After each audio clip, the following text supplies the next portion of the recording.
سیاسی پارٹی کے ورکروں کا تہ دل سے میں مشکور ہوں، اور آج آپ نے اس ریفرنس میں شرکت کر کے جو ہمیں عزت اور شرف بخشا ہے، میں اپنی طرف سے، اپنی پارٹی کی طرف سے آپ تمام حاضرین مجلس، خواتین حضرات کا تہ دل سے مشکور و ممنون ہوں۔ مجھے اصل میں بات نہیں کرنی تھی، کیونکہ پروگرام کی ابتدا میں جو والد محترم کے حوالے سے میرے جذبات تھے وہ میں نے قلم کے ذریعے چند صفحوں پر لکھے تھے، لیکن وسط اللہ خان صاحب نے اس کو اپنی آواز میں اس انداز میں پیش کیا تو مجھے شاید اس میں اب بولنے کی کوئی گنجائش ہی نہیں بنتی۔ میں ان کا بھی بہت مشکور ہوں، اور اس ڈاکیومنٹری کو بنانے میں جن دوستوں نے تعاون کیا، شاہ جہاں بلوچ صاحب، ڈاکٹر قدوس بلوچ صاحب، قادر بن صاحب، ان کا بھی میں تہ دل سے مشکور ہوں۔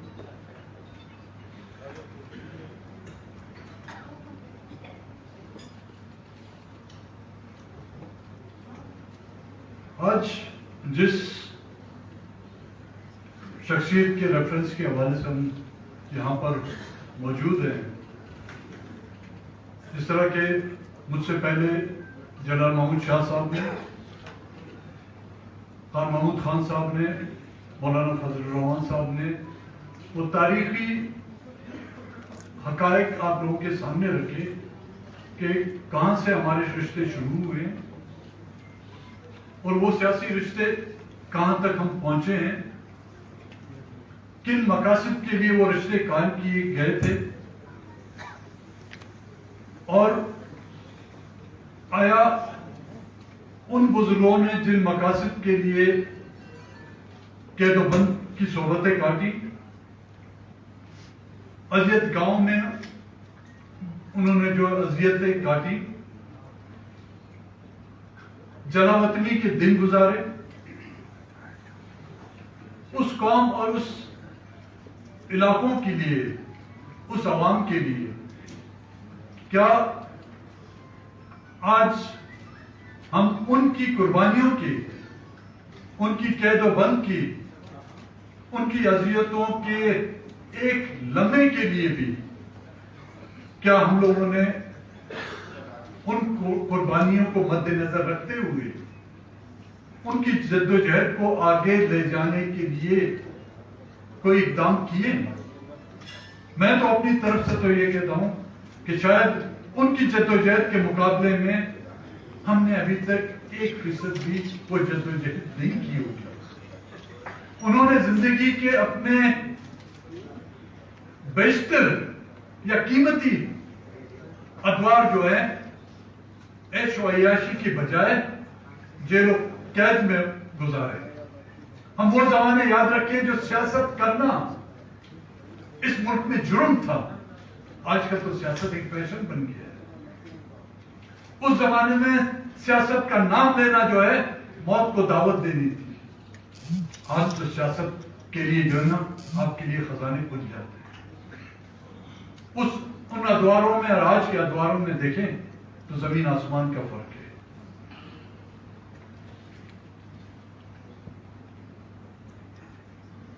کسی صاحب نے یہاں پر کہا کہ جی ترقی، بلوچستان میں ترقی کی جا رہی ہے لیکن لوگ لڑ رہے ہیں۔ مجھے آج دن تک اس ترقی کا مطلب سمجھ میں نہیں آ رہا۔ انگریز نے 200 سال جو حکمرانی کی ان پر، آج بھی جو ریلوے ٹریک ہے، میں دوسرے صوبوں کی بات نہیں کروں گا لیکن بلوچستان کی بات کرنے میں حق پہ جانب ہوں گا،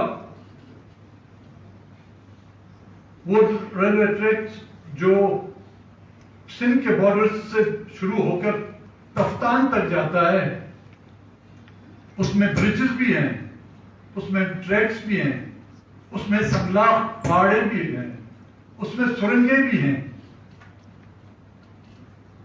وہ انگریز کے زمانے کے بنائے ہوئے تھے۔ موجودہ 70 سالوں میں ہم ان کو مینٹین تک نہیں رکھ سکے. کراچی کے فیئر ہال سے لے کر امپریس مارکیٹ کی بلڈنگیں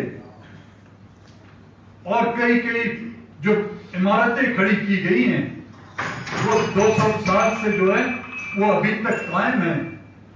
لیکن ہمارے فلائی اوور جو ہے نا، ایک گدی گاڑی کی وزن جو ہے وہ برداشت نہیں کر سکتے. ترقی کس کو کہتے ہیں؟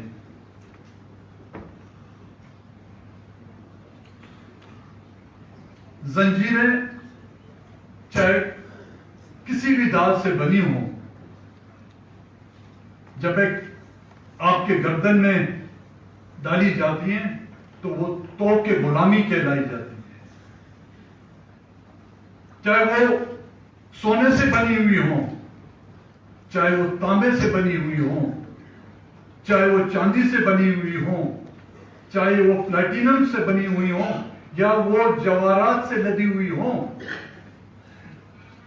جو نام بھی اس کو دیں، لیکن آخر میں وہ غلامی کی ایک بدترین ایک نشانی کے طور پر پہچانی جاتی ہے. وہ سب ہمارے گردنوں میں لٹکی ہوئی ہے. فرق صرف یہ ہے کہ کوئی ہم میں سے خوف غلامی میں مبتلا ہے، کوئی ہم میں سے اقتدار کا غلام ہے، کوئی ہم سے دولت کا غلام ہے، کوئی ہم سے ناانصافی کا غلام ہے. مجموعی طور پر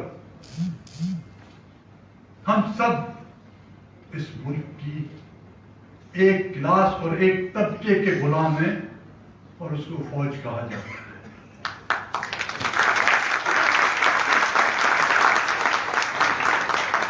کیا یہاں کا سیاستدان غلام نہیں؟ ہم بلوچستان کے لوگ صرف غلام نہیں بنے. کیا یہاں کی جوڈیشری غلام نہیں؟ کیا یہاں کی پارلیمنٹ غلام نہیں؟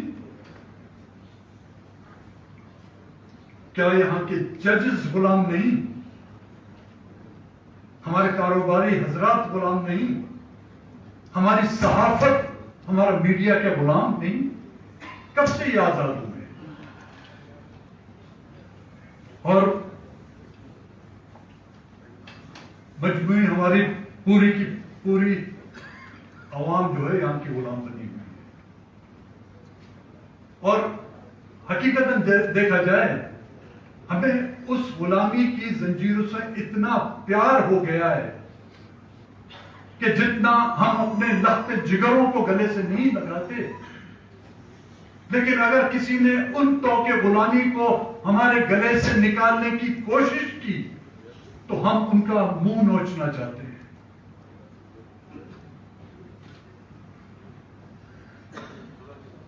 ان تمام طبقات سے میرے خیال میں آپ متفق ہوں گے کہ یہ تمام کے تمام غلام ہیں. صرف ایک طبقہ ہے جو غلام نہیں، وہ آزاد ہے، وہ ہے یہاں کی عسکری. 1947 سے لے کر آج دن تک ہم سب اس کے غلام ہیں. کبھی وقت بدلتا ہے، کبھی ہم اس کو وردیوں میں سلام کرتے ہیں، کبھی ہم ان کو شیروانیوں میں سلام کرتے ہیں، کبھی ہم ان کو GHQ میں جا کے سلام کرتے ہیں، کبھی پارلیمنٹ کے اندر کھڑے ہو کر ان کو سلام کرتے ہیں. اردو کا ایک شعر ہے کہ گردن میں سدا رہتا ہے پھر تو کہ غلامی، جو جھک کے تو رہتے ہیں اور بغاوت نہیں کرتے ہیں. کہتے ہیں کہ لوگ لڑ رہے ہیں، بلوچستان میں لوگ لڑ رہے ہیں. ہر کوئی یہ الزام لگاتا ہے کہ لوگ لڑ رہے ہیں. آج دن تک کسی نے یہ سوچا نہیں کہ کیوں لڑ رہے ہیں. پاگل ہیں، جاہل ہیں. ایک زمانہ وہ تھا جب کہتے تھے کہ یہ قبائلی لوگ لڑ رہے ہیں، مری قبائل کے لوگ لڑ رہے ہیں، مینگل قبائل کے لوگ لڑ رہے ہیں. آج تو کوئی قبائل لوگ تو نہیں لڑ رہے. انجینئر لڑ رہے ہیں آپ کے ساتھ، ڈاکٹر لڑ رہے ہیں آپ کے ساتھ، ایم فل کے اسٹوڈنٹ آپ کے ساتھ لڑ رہے ہیں. اسلام آباد یونیورسٹی سے قائد اعظم یونیورسٹی کے نوجوان آپ کے ساتھ لڑ رہے ہیں. کیوں لڑ رہے ہیں؟ کبھی اس بارے میں کبھی سوچا ہے؟ آپ کی تھنک ٹینکیں بیٹھی ہوئی ہیں, آپ کے بڑے بڑے مغز اور دماغ بیٹھے ہوئے, کبھی انہوں نے یہ سوچا ہے کہ کیوں لڑ رہے ہیں؟ ایک بے زبان جانور جب چیل, ایک خونخوار چیل کسی پرندے کے چوزے پر جھپٹتی ہے تو وہ بے زبان پرندہ جو ہے اس چیل پر جھپٹ پڑتا ہے. جب آپ کسی کے بچوں کو اس کی گود سے اٹھا کے لے جائیں گے, کسی بیٹے کو یتیم کریں گے, کسی باپ کے لخت جگر کی لاش اس کے سامنے سر بریدہ کر کے پھینکیں گے, وہ بھی تو انسان ہے, پتھر نہیں ہے. ہمیں کم سے کم انسان نہیں سمجھتے, اس بے زبان جانور کی طرح تو ہمیں سمجھیں جو ناخن نہ ہوتے ہوئے بھی صرف اپنے پروں کی طاقت سے جو ہے اس خونخوار چیل پر جبڑتا ہے.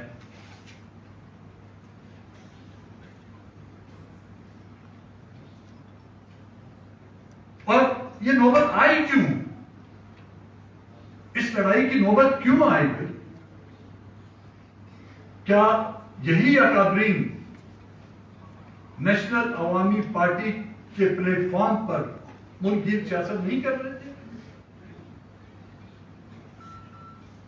نیب پر کس نے پابندی لگائی؟ کیا اس میں ہمارے اس ملک کے سیاستدان شامل نہیں تھے؟ کیا اس میں اس جوڈیشری کو بری ذمہ قرار دے سکتے ہیں جس نے تا حیات نیشنل عوامی پارٹی پر پابندی لگائی؟ کیا اس عسکری قوت کو بری ذمہ قرار دے سکتے ہیں جس نے نیشنل عوامی پارٹی کے اکابرین کو, اس کے پولیٹیکل ورکروں کو ہیلی کاپٹروں میں بٹھا کر بلوچستان کے سنداق پہاڑوں پر دھکیل دیا؟ ان کو تو بری ذمہ قرار نہیں دے سکتے. عدلیہ کو تو بری ذمہ نہیں قرار دے سکتے.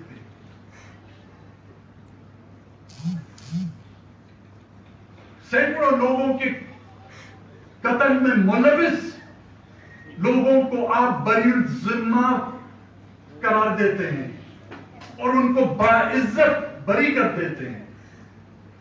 لیکن 1973 سے لے کر آج دن تک کبھی اس عدلیہ نے سو موٹو نوٹس لیا جو ایک گٹر کے ڈکنے کا سو موٹو لے سکتی ہے, لیکن اس ماں کے بیٹے کا سو موٹو نوٹس نہیں لے سکتی, اس بہن کے آنچل کا وہ نوٹس نہیں لے سکتی جس نے جوانی کی عمر پوری اپنی جو ان سڑکوں پر گزاری ہے کہ میرا بھائی کب آئے گا. وہ سو موٹو صرف ایک کلاس کے لیے ہوتا ہے, ایک طبقے کے لیے ہوتا ہے, ایک علاقے کے لیے ہوتا ہے. اس نیشنل عوامی پارٹی کو ملک گیر سیاست سے آپ نے دھکیل کر محدود کر کے رکھ دیا. وہ تو پاکستان کی سیاست کر رہی تھی, وہ جمہوری سیاست کر رہی تھی. اس کے اکابرین اس ملک کے آئین 1973 کے آئین کے دستخط کنندہ تھے. اس پر پابندی لگا کر آپ نے اس کو محدود کر دیا اور اپنے گھر تک محدود کر دیا. جب آپ نے اس کو گھر تک محدود کر دیا تو وہ پھر کرتے ہیں نا, میرا گھر میری مرضی, پھر تو اس کے ساتھ لڑے گا. اس کو اپنے گھر تک محدود کیا تو پھر اس کے پاس وہ چارہ ہی کیا رہ جاتا ہے کہ میرا گھر ہے بھائی, میں لڑوں یا مروں.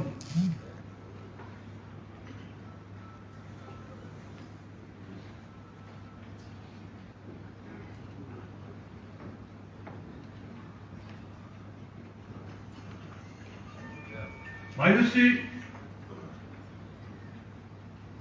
ایک گناہ سمجھا جاتا ہے, لیکن ایک انسان کی فطرت ہے.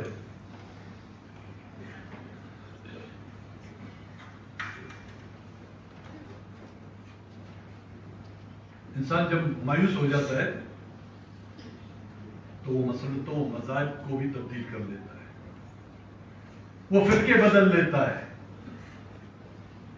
وہ ایک درگاہ پر جب اس کی منتیں پوری نہیں ہو جاتی، جس درگاہ پر اس کے آباء و اجداد نے سر رگڑ رگڑ کر جو ہے زندگیاں گزاری ہیں، جب اس کی منتیں وہاں پر پوری نہیں ہو جاتی تو وہ اس درگاہ کے بدلے دوسری درگاہ کا انتخاب کر لیتا ہے۔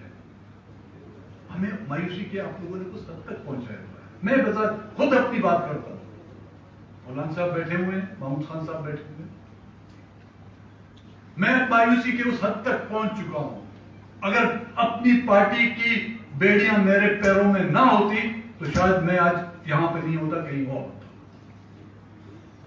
اور وہ نوجوان، میں تو بوڑھا ہوں، میں اور جلال محمود شاہ اور خان صاحب تو ابھی چل نہیں سکتے، پہاڑوں پہ تو نہیں جا سکتے، لیکن اس حد تک مایوس کر دیا جا رہا ہے ہمیں، جب پارلیمنٹ میں آپ آئین کے تابع رہتے ہوئے بھی آپ بات کرتے ہیں تو آپ کو برداشت نہیں کیا جاتا۔ آپ آئین میں رہتے ہوئے اپنے قومی حقوق کی بات کریں، آپ اپنا قومی تشخص کی بات نہیں کر سکتے، آپ اپنی قومی بقا کی بات نہیں کر سکتے، آپ اپنے قومی وجود کی بات نہیں کر سکتے۔ جب تمام یہ پابندیاں آپ پہ لگیں گی تو مایوسی نہیں ہوگی تو کیا سین نکل آئیں گے ہمارے سر پہ؟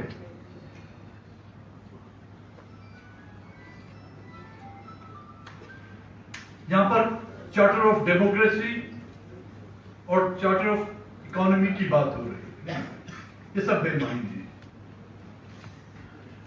یہ تب تک بے معنی ہیں جب تک یہاں پر charter of non interference raise نہیں کیا جاتا۔ ختم متاثر، ہر ادارے کو اپنے دائرے میں رہ کر کام کرنا ہوگا۔ پارلیمنٹ کو اپنے دائرے میں، جوڈیشری کو اپنے دائرے میں، عسکری قوت کو اپنے دائرے میں رہ کر کام کرنا ہوگا، تب جا کے یہ ملک چلے گا۔ ہم صرف آج اس نہج پر جو ملک پہنچا ہوا ہے اس کا ذمہ دار نہ یہاں کا بلوچ ہے، نہ یہاں کا پشتون ہے، نہ یہاں کا سندھی ہے۔ کہتے ہیں کہ جی مظلوم پنجابی، میں بالکل مانتا ہوں پنجابی بھی مظلوم ہے، لیکن ہم جو ہیں مظلوم بھی ہیں، محروم بھی ہیں۔ ہم اپنے وسائل سے محروم ہیں، ہم اپنی زبان سے محروم ہیں، ہم اپنی آئیڈینٹی سے محروم ہیں، ہم اپنے قومی وجود سے محروم ہیں۔ جب تک کہ مجھے ان باتوں کی شیورٹی یا گارنٹی نہیں دی جاتی کہ نہ اس ملک میں میرا وجود خطرے میں ہوگا، جب تک کہ مجھے اس بات کی ایشورنس نہیں دی جاتی کہ میری زبان میری ہی زبان ہوگی، میں اپنی زبان میں اپنے علاقوں میں جس انداز میں بھی بات کر سکوں کوئی مجھے ٹوکنے والا نہیں ہوگا۔ آج کوئٹہ میں بھی رہتے ہوئے مجھے اپنی زبان کے بجائے مجھے دوسری زبان بولنی پڑتی ہے۔ سندھ میں رہتے ہوئے آپ لوگوں کو سندھی کے بجائے کوئی اور زبان بولنی ہوتی ہے۔ جب تک کہ مجھے اپنی آئیڈینٹی کیا، میری شناخت، میرے لیے سب سے اہم اور اعلیٰ مقام جو ہے خداوند تعالیٰ، اس کا نام، اس کی کتاب اور اس کے پیغمبر کا ہے۔ اور اس کے بعد اس زمین پر مجھے بیچنے والا، یہ زمین مجھے کسی نے تحفے میں نہیں دی، وہ زمین مجھے خداوند تعالیٰ نے دی ہے۔ اور اس کے بعد میرے لیے اگر ہے تو میری قومی شناخت ہے، میرا نام ہے، میری قومی ہے۔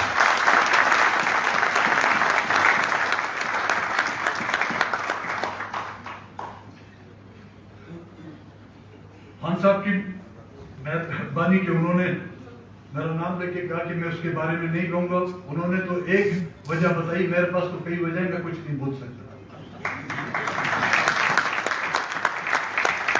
میزبان بھی ہوں، میزبان بھی ہوں، اور انہوں نے والد محترم کے ساتھ سیاست کے دن گزارے ہیں، اب تو میں کچھ بھی نہیں کہہ سکتا۔ آپ تمام حاضرین مجلس کا تہ دل سے مشکور و ممنون ہوں۔ آپ نے آج آ کر اس سیمینار میں جو ہمیں عزت بخشی، تاحیات آپ لوگوں کا مشکور اور ممنون رہوں گا. بڑی مہربانی.